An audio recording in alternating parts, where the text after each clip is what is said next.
लिंग पुराण के अंदर और शिव महापुराण के अंदर वर्णन किया गया कि भगवान शंकर ने नंदी को वचन दिया था, सुनो नंदी।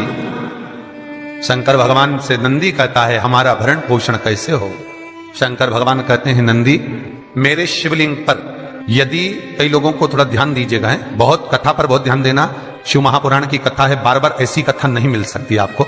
सुनोगे आप अपनी जगह पर, बहुत वक्ता हैं, बहुत प्रेम से बांचते हैं, पर जो कथा रस तत्व से आपको मिल जाए उसको ले लीजिए महाराज। कोई वस्तु, कोई भोजन आप बनाकर लेकर गए हो, कोई पकवान आप बनाकर लेकर गए हो, कोई फल लेकर गए हो, यदि शिवलिंग पर वो पकवान, वो मिठाई, वो फल टच हो गया तो वो खाने के योग्य नहीं रहता, वो घर पर लेकर मत आना, मंदिर में ही छोड़कर।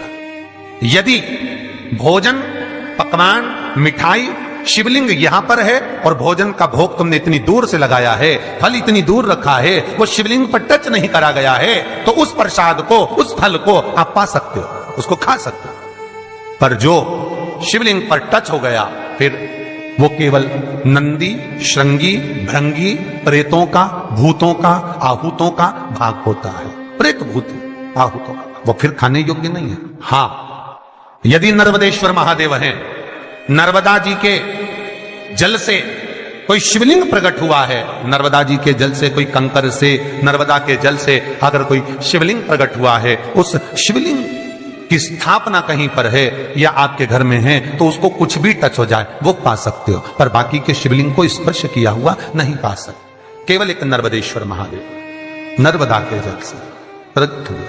कई लोग पूछते हैं ये सांप है कौन, ये सर्प है कौन, तो उसको बताओ। ये भगवान शंकर के गले में जो एक सांप पड़ा हुआ है ये भगवान विष्णु है।